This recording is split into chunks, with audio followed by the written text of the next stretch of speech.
Salam alaikum wa rahmatullahi wa barakatuh. Nous sommes aujourd'hui devant une série de problèmes concernant l'addition, la soustraction et la multiplication. Nous trouvons toujours difficulté à résoudre ces trois sortes de problèmes: problème additif, soustractif et problème multiplicatif. Donc nous devons, pour résoudre ces trois sortes de problèmes, nous devons suivre les étapes suivantes.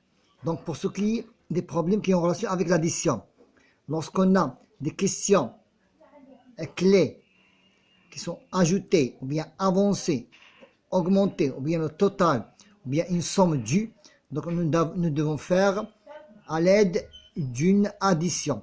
Donc on calcule un total ou une somme due à l'aide d'une addition. On ne peut additionner que des quantités de même nature. Ça veut dire, tu ne peux pas faire une somme d'une série de produits qui sont de nature différente, ou bien de même espèce. Tu ne dois pas faire une somme de matière, par exemple, alimentaire, avec de produits sanitaires, par exemple. Donc, on peut intervertir, ça veut dire, je peux ajouter 3254 plus 2532, ou bien j'intervertir, ça veut dire je dois faire monter le deuxième nombre à la place du premier nombre et vice-versa. On l'appelle intervertir. On peut intervertir l'ordre des termes sans changer le résultat. Le résultat est toujours le même. Maintenant, passons à des problèmes où il y a une nuance de la soustraction. Lorsqu'on a posé une question, quel est le reste dû à cet achat par exemple, ou bien quelle est la différence entre ces deux produits, ou bien ces deux nombres, ou bien un complément. Ça veut dire quoi un complément? Ça veut dire 20 plus un nombre me donne 30 par exemple. Donc je dois faire l'opération de la soustraction. Ou bien lorsqu'on me donne, on pose la question retrancher, ôter, enlever, diminuer et reculer, on n'a qu'à utiliser la soustraction. On calcule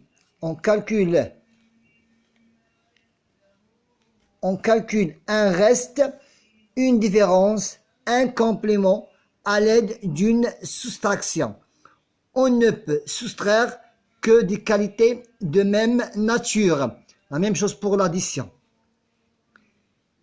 Des unités de même espèce, aussi la même chose pour l'addition.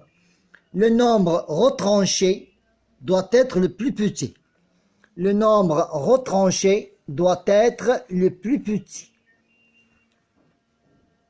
Maintenant, passons à la multiplication. Il y a des problèmes qui sont en relation avec la multiplication, donc nous devons suivre les propriétés suivantes. Lorsqu'on a une question qui se pose de cette façon-là, le prix total, ça veut dire on a acheté 15 mètres de tissu. Pour 1 mètre de tissu coûte 21 dirhams. Donc, quel est le prix total de ce tissu, dans ce rôle de ce tissu? Donc, je suis obligé de faire la multiplication. Pour ce qui est du salaire total, lorsqu'on a travaillé 24 heures durant une semaine par exemple, et chaque heure je dois être payé de 20 dirhams. Donc 20 dirhams multiplié par 24 pour trouver le salaire total de la durée que nous avons travaillé, ou bien le poids total. J'ai acheté par exemple, un commerçant, bien un employé a acheté 50 caisses par exemple de farine, ou bien 50 caisses de n'importe quel produit. Elle a acheté, par exemple, elle a acheté 15 caisses d'un produit, sachant que chaque caisse pèse 50 dirhams, 50 kilogrammes. Quel serait le poids total de ces 15 caisses? Donc, je suis obligé de faire la multiplication.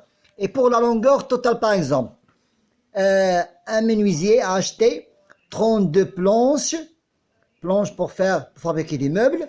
Donc, nous savons que chaque planche mesure 30 cm de longueur. Quelle serait la longueur totale de ces 32 planches? C'est toujours la multiplication. Donc, pour trouver le prix total, on a déjà vu le prix total, ou bien le poids total, aussi la longueur totale de plusieurs unités identiques, on fait une multiplication. On peut intervertir, ça veut dire je peux multiplier 21 fois 15 ou bien 15 fois 21. Le produit est toujours le même. On peut intervertir la même chose pour l'addition. On peut intervertir l'ordre des deux termes au facteur 5 fois 6 ou bien 6 fois 5 de la multiplication sans en changer le résultat. Maintenant, passons à la propriété comment poser une opération de la soustraction. La soustraction en colonne, c'est cette propriété qui est utilisée pour calculer. Donc, je dois poser cette opération, 821 moins 567, je dois la poser en colonne. Donc, premièrement, 1 moins 7, 1 moins 7, impossible. Je fais 11 moins 7 est égal à 4. J'écris 4 et je retiens 1. Maintenant ici, 6 plus 1, 1 de retenu, 6 plus 1 est égal à 7.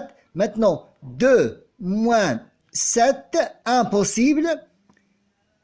Je fais 12 moins 7 est égal à 5. 5 plus 1 est égal à 6. 8 moins 6 est égal, 8 moins 6 est égal à 2 et j'écris 2. Pour conclure, on ajoute 10 à chaque terme. On ajoute 10 à chaque 10 plus 1 est égal à 11. 10 unités en haut et une dizaine en bas et une dizaine en bas ici. Maintenant pour les centaines, on ajoute 100 à chaque terme. On ajoute 100 à chaque terme. 10 dizaines en haut et une centaine en bas. Pour terminer, on a une petite règle à retenir. L'addition, en ce qui concerne les problèmes.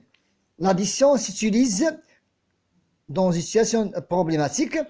L'addition s'utilise quand on a besoin de réunir, d'ajouter, d'avancer, d'augmenter.